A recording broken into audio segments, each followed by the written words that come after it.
Okay, welcome everybody to another Code with Jason Meetup. Thank you as always for being here. Today we're going to talk about view component, but a couple little blurbs before I get started. I always like to mention my upcoming book that I'm working on called Growing Large Rails Applications.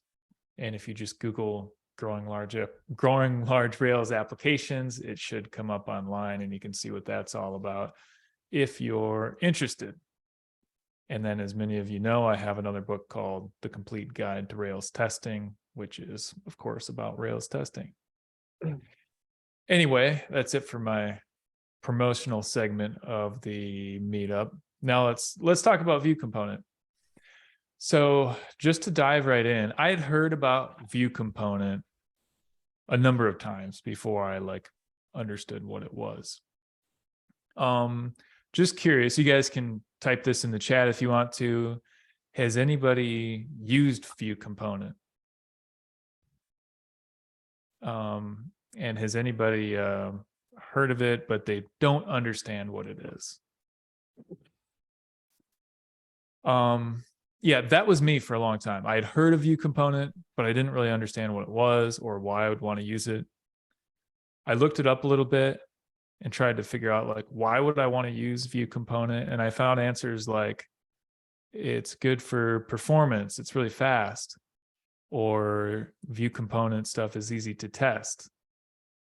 But I didn't really find those answers very satisfying. They didn't really explain a lot to me. And so I wrote my own explanation in a blog post some time ago, and I'm going to explain that today. So I'll tell you that the reason I use view components, because ultimately I ended up learning about view components, and I decided that view component is a really compelling idea. So I ended up using it. But the reason I use it is not for performance, and it's not because view component makes things easier to test, although incidentally, I think it does, but that's just an added bonus, not one of the selling points to me. So let's talk about why I use view component. I'm referring to my notes over here. So first I want to talk about cohesion, which if anybody was here for the very first Code with Jason meetup I talked some about cohesion. But to review, cohesion is when you look at, for example, a file, although it doesn't have to be in the form of a file, but let's say you look at a file and everything in the file kind of relates to each other. I guess Kent Beck said an object is cohesive to the degree that the things in it are tightly coupled. Something like that. I'm kind of paraphrasing. Something would be not cohesive if it's just a mixed bag. And I'm sure you guys have seen that, where you have a big long model and it does a little of this, a little of that. There's these three methods that have something to do with each other. Then there's these other 5 methods that have something to do with each other, but not anything to do with these methods over here. It's just a bunch of miscellaneous stuff. That would be a lack of cohesion. So I want to bring up application helper.rb. Yes, sir. I wanted to, yeah, I haven't thought about that in a long time. It's been a while since I've come across that, but some of you guys have probably seen one of those application helper.rb files, and it's just anything that doesn't go anywhere else goes in application helper.rb. Anyway, I wanted to bring up the concept of cohesion because it'll be kind of foundational to some of the stuff we talk about later. Okay, so I want to talk a little bit about cohesion in models specifically. So there's kind of 2 ways that I try to achieve cohesion in models. And that is that if I have a big long model, or a model that's growing a little too large for my comfort, I'll try to take some of that code and move it somewhere else.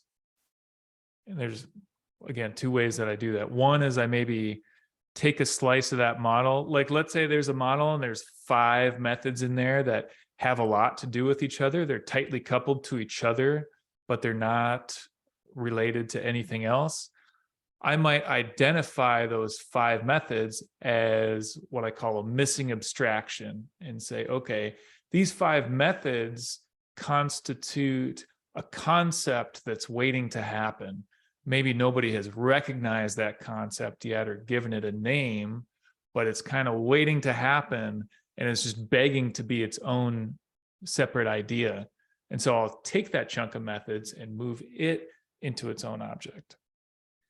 Sometimes I do that, but sometimes you have a situation, let's say there's 5 methods, but it's not really its own standalone concept, but it refers quite a bit to the current model that we're in.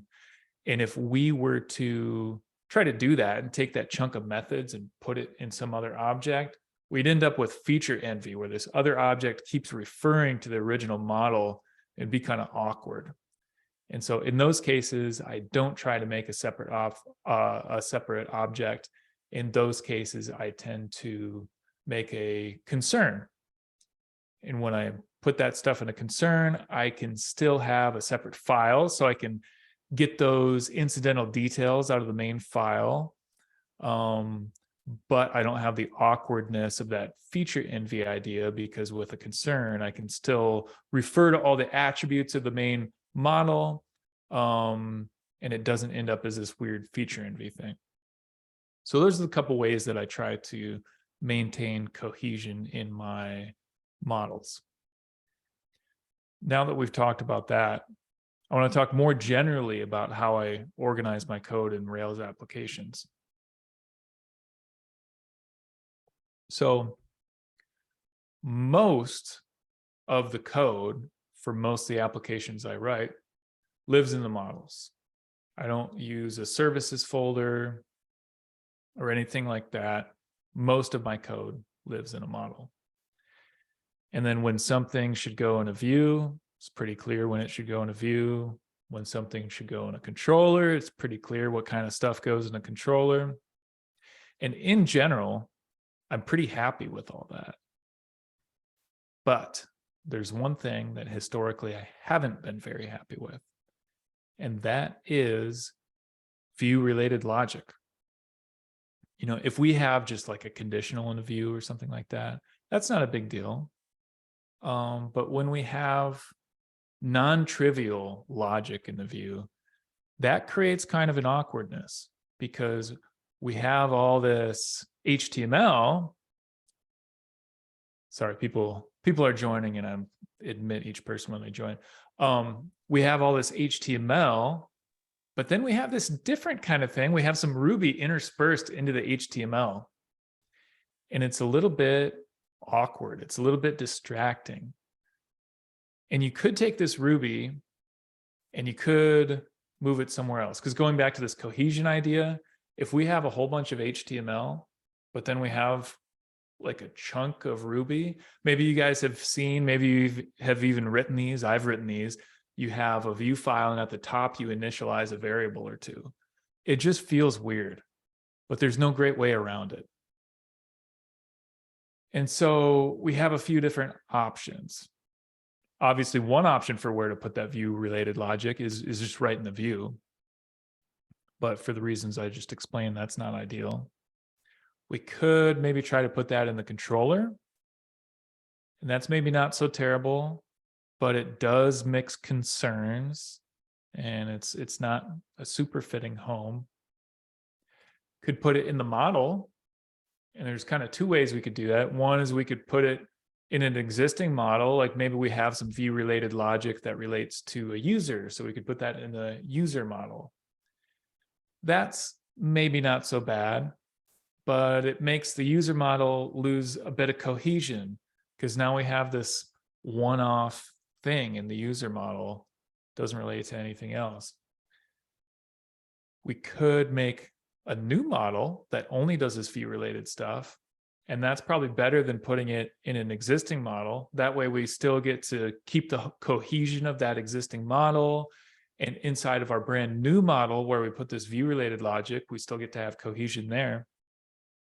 But it's a little bit weird that now our app models folder has mostly models like domain logic and stuff like that.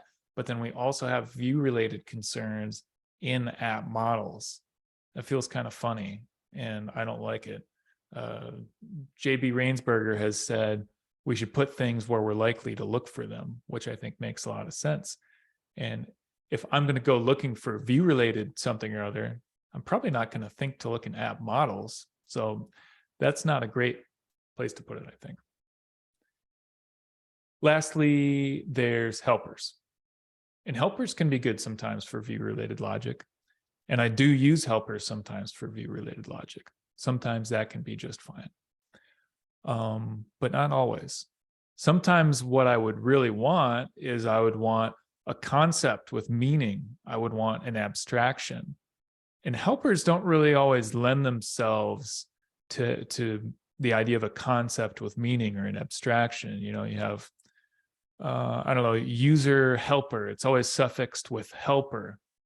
And it's like this kind of sidecar type thing that's like a side thing to a main idea. It's not like its own standalone idea. And sometimes it's just that side idea kind of thing is not really what you want. You would really prefer its own idea. Like, for example, maybe you have some kind of button on the page and you want an abstraction for that particular kind of button. You don't want like a button helper or something like that, or a customer helper that has a button in it or something like that. So again, helpers can be good for certain things, but not everything.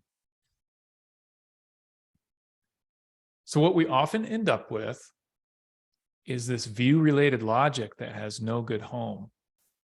And so it has to stay with friends, and it like is sleeping on its friend's couch, and it's an uncomfortable arrangement. Its friend is like, yeah, you can stay here until you get things sorted out, but the friend's not really all that happy about it. And the guy sleeping on the couch doesn't like to be a bother. It's not a great arrangement for anybody. So the way I think of view component is it's a way to take this homeless code and give it a nice, tidy, spacious home of its own where it can move in, and it's a home of its own, and it can get out of its friend's hair and stop sleeping on its friend's couches. That's how I view view component. And just to explain how view component kind of works, just at a really high level for anybody who hasn't used it before, it consists of two entities. You get a template and a Ruby file. And the template and the Ruby file share a name. Just one is .rb and one's .erb, .html, .erb, you know. So it's clear that they belong to each other and they go together. And so you can take that view-related logic and you can put it in the Ruby file, so that whereas before you had an HTML file with a little chunk of Ruby logic in it that makes that HTML file lose cohesion, now you can move that to a separate place, but a place that's still related. So overall, you have like an encapsulation that has both the view for this thing and the view-related logic for that same area. So they're separate, but still together. And it's just really nice. And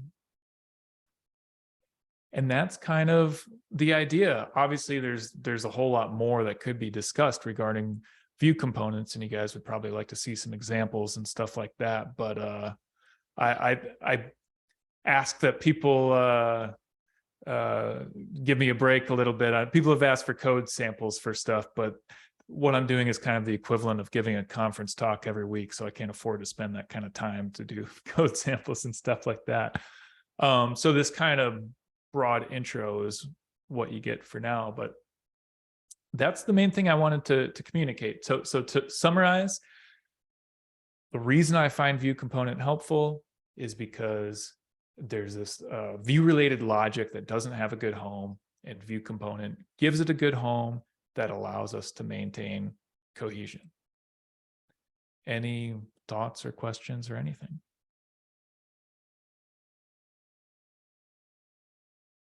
And I'll give people a second. Sometimes it takes a minute for the first questions to start rolling in. So I did look into it a little bit, view components, and I really like what I saw. Um, but there are some trade-offs. Like with anything is software related.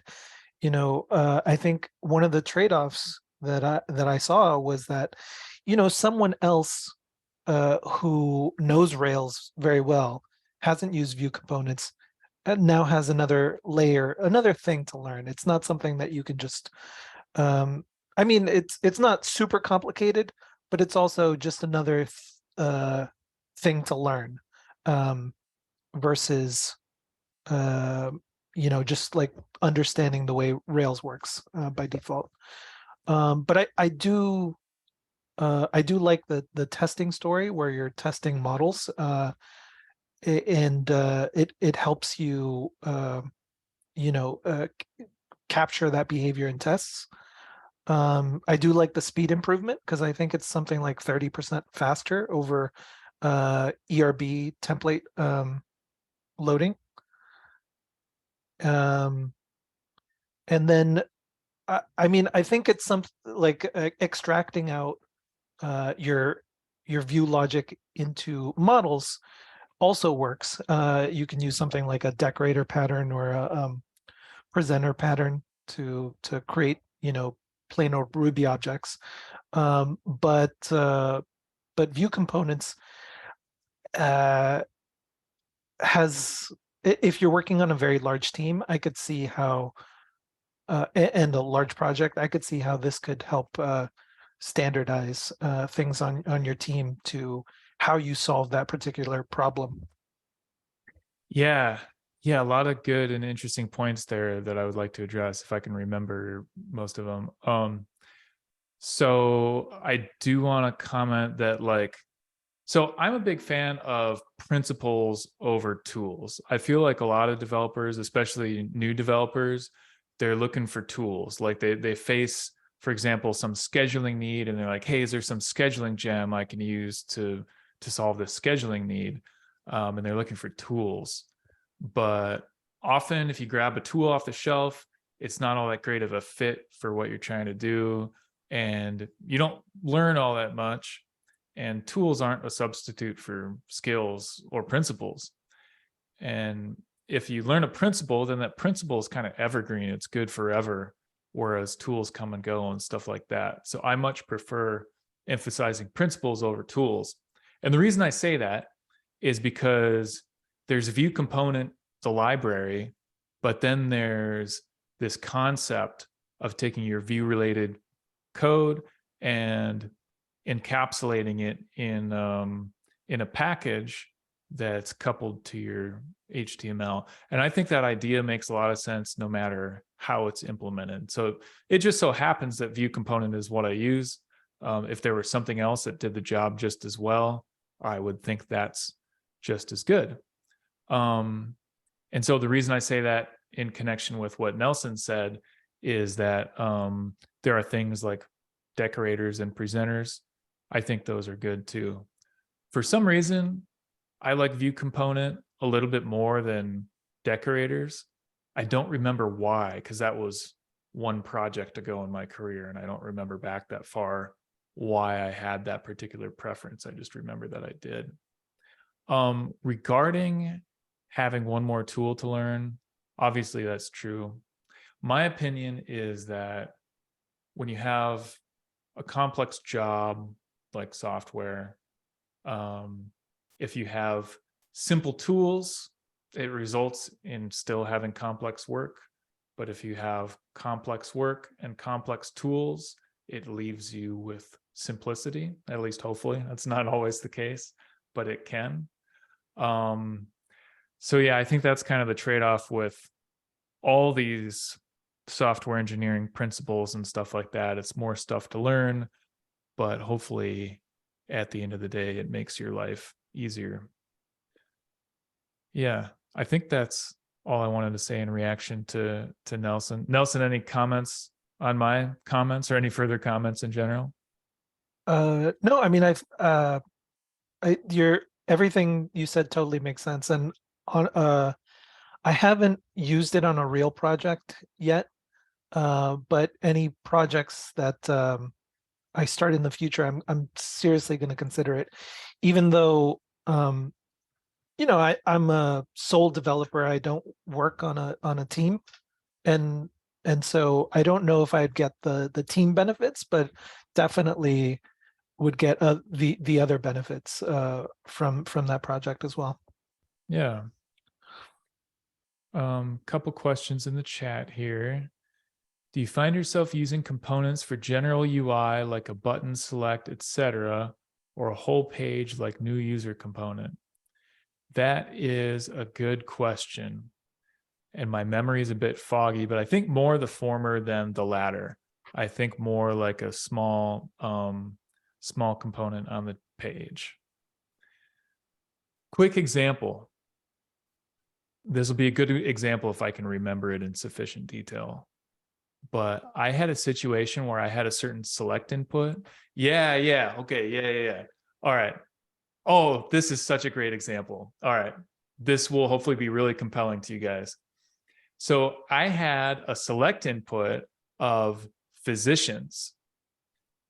And the nature of our select, this was a medical application. We had physician select inputs all over the place. And we wanted what that select input got populated with to be ordered in a certain way and like scoped in a certain way, because we only wanted to see like active physicians, for example. And the standard way of doing that is one of a couple things. You like set that in the controller, or you can do right in the view where you have your select input, just do that query right there. And a lot of times that's not so bad. But what about when you have like that case where you have it in like 12 different places in the application?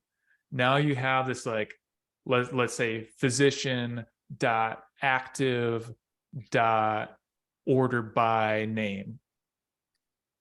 That's going to get duplicated in all 12 places. That's not great. And then it makes your controllers a little more complicated too, because like you guys have probably done the thing where you have two options. You can either set the physicians in the new action and on the edit action, or you can do a before action and say like before new and edit, do this separate thing. And now you have to have this separate method in the controller. It's really not great.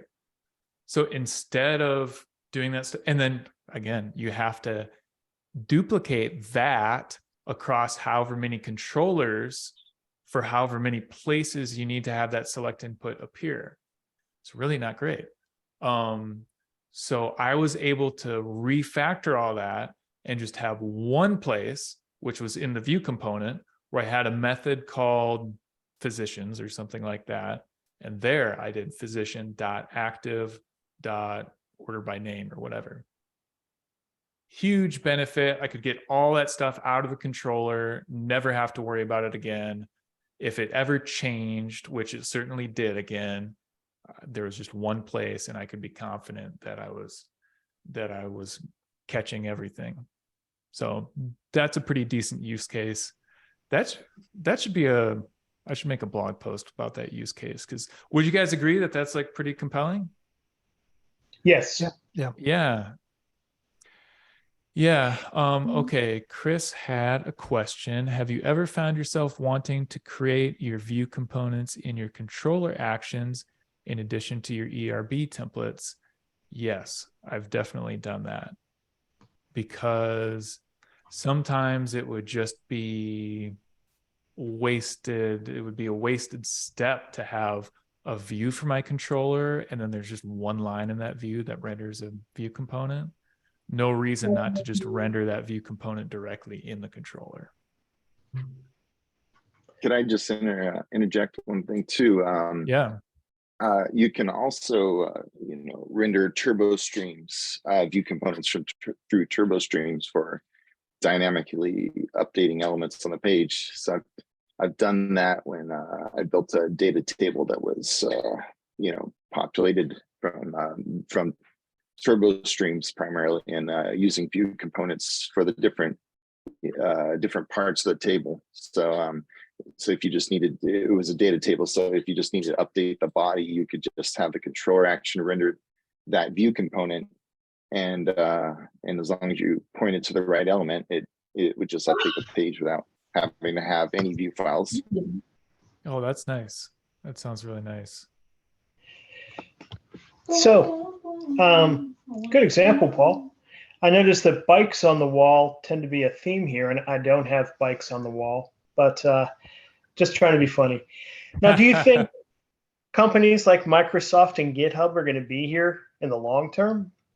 Or to not ask it in a sarcastic way, but what if they would abandon this project to go for something else and we implement this in our project? Any insight on how long this will be around?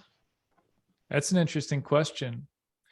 I'm not too concerned about that because it's a sufficiently lightweight library that if it gets orphaned, then maintenance probably won't be a big issue, I would assume. I could be totally wrong, but I would assume not. And if a disaster occurs and the project burns to the ground somehow, we can always make something else and it probably wouldn't be too hard. And even just decorators aren't too far off of an idea. So again, the principle is what really like lit my eyes up, and the implementation is something I'm less concerned about. So I'm not too worried about it going away. Okay, thanks for the input. Mm-hmm. It is open source. I have another question for you. Jason, when you do you restrict a view component to having logic solely related to the view, a complex view where you have to figure things out, or do you where do you put your business logic? Do you reach for another Ruby object, or do you just place it right in the view component? Yeah, that's a good question. And I've talked about this a lot, but I can't remember. I think I talked about this in the very first Code with Jason meetup. It's maybe hard to explain concisely, but to try, I put my business logic in the model. And I usually do it in the form of poros. And usually I haven't really found any tough decisions around like view components and business logic and stuff like that, because I feel like they don't talk to each other that much. Like the business component, the business logic and the view component stuff aren't that related in the cases that I can recall. So yeah, that's how I do that.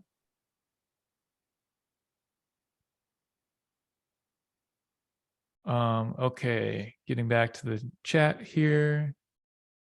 Jonathan said, heaven forbid you need to customize a tool in a way it doesn't want to be customized. You guys ever work with Active Admin? Had that experience with that library big time. Chris says, when I start wanting something like a view component is because I have something that feels like too much logic for the view, but I don't want to put it in the model because it needs to use one of the Rails HTML helpers or route helpers. That makes sense. Okay, are caching and form builder still gotcha areas in view component? I haven't had any issues with that myself. And I started using view component maybe like 2 years ago or something like that, or less than that. So I don't know what kind of caching issues may have been present or form builder issues, but I personally haven't had any issues around that stuff. I think that the two like main issues were it didn't respect caching. Like, so if you used a cache helper in your template, it would not update. And then you can't pass a form builder into your component. So if you create a form builder in your template, you couldn't pass it into your component because the way form builder hijacks the output buffer, it kind of messed with what view component wanted to compile. I see. Yeah, that sounds like an unfortunate limitation if that's still the case, but I have no idea if that's still like that. Okay, Helmet asks, curious if anyone has worked with Flex, which is supposed to be an alternative to view components. Helmet, I am talking with the guy who created Flex on my podcast. I believe it's next week. I think he and I are talking on Monday, so I can ask him about that. Joel Draper, I think his name is. Yeah, so I haven't used it. Has anybody else used Flex? I took a look at it, Mhm. but it didn't look as mature as view component. I really wasn't sure how to test it. Eventually I realized, okay, well, I mean, I can parse out the HTML with Nokogiri and you know assert based on that parsed out output from Nokogiri, which I think is what view component does as well under the hood. Um, but yeah, it just there are a lot of, I mean, it view component is just way more mature. There's a lot more documentation. There's a lot more tooling built around it, like a lookbook for view components, where you can just basically get a, if you've used view components in your app, then lookbook will create a library of all and examples of all the components that you've used, so that you can just have a kitchen sink of things to look at. There's nothing like that for Flex, and it seems really new. I see. Okay. Yeah, well, I might take Flex for a spin sometime just to see what it feels like. Something I always ask at the end of all these is, what else do you guys want to cover? What do you want to see next? And like I said last time, feel free to share your suggestions or desires or whatever, even if you've said it before, because the repetition will help me understand that it's something people are really interested in.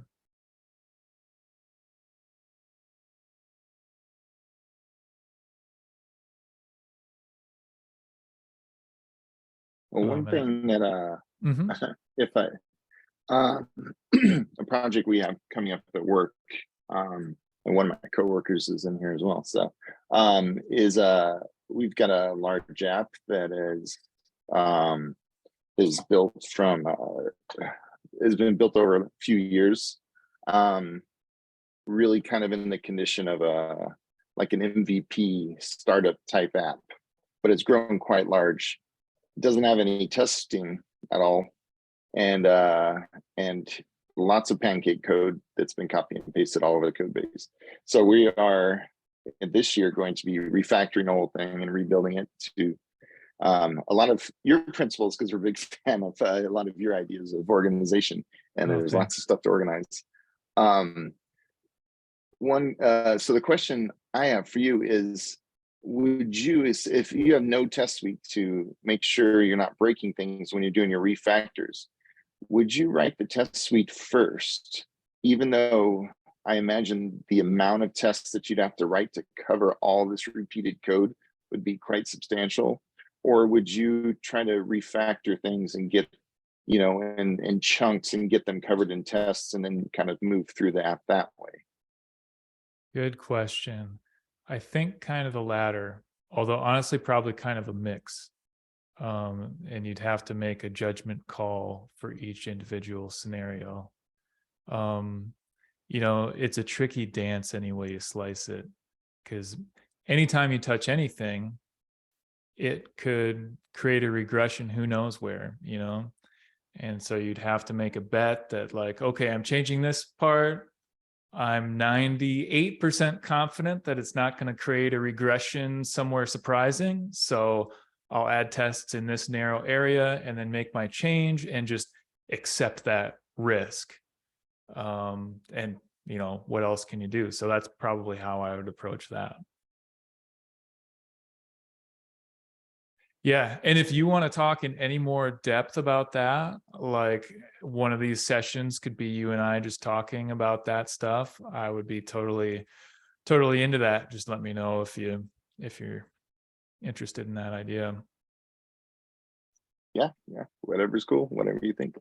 Yeah. Okay, let's see. There's a few more chats here. Yeah. Paul, I'm sure you've seen that book, Working Effectively with Legacy Code by Michael Feathers. Oh, hey. Jonathan has it right there. Yeah, that's a great one.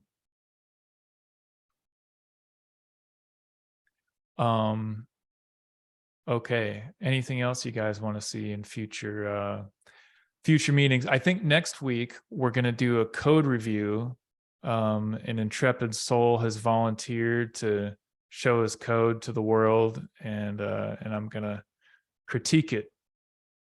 And so that's something that I like to do. If anybody has any personal projects or something like that, it's my first production app, nothing special. Yeah, I think those are always fun. I think Helmet might do a code review thing with us too. So if anybody has that, I think you guys all have my email. You know how to get a hold of me. And again, if you think of any ideas after we get off the call, feel free to email me with suggestions like that. That stuff is super helpful. Any last questions or comments before we go? I'll ask you a last question. Mhm. Have you ever felt any pain from working with a view component? I don't think I have yet, Mm, other than just a learning curve. gotcha. I definitely ran into my last job some pain. Now this is probably operator error on our part over there, right? But I think like if you don't make good components, you're gonna have a rough time with that. And I think there's like an art that's not really talked about as far as like making good components there. I wish there was some more stuff around that. To be honest, that was really like the biggest thing I ran into using view component. Interesting. Yeah, maybe you and I can talk. I know you and me are talking soon, Colin. Maybe we can talk more about that next time we talk. As long as we can still talk about skateboarding too. Definitely. Cool. Okay, just catching up on the chat here. Oh, yeah. Tim says possibly an interesting topic, the trend towards microservice architecture. Then you can hear one of my old man rants if we talk about that. Yeah, I would love to do that. Oh, definitely away. Helmet asked tours or away.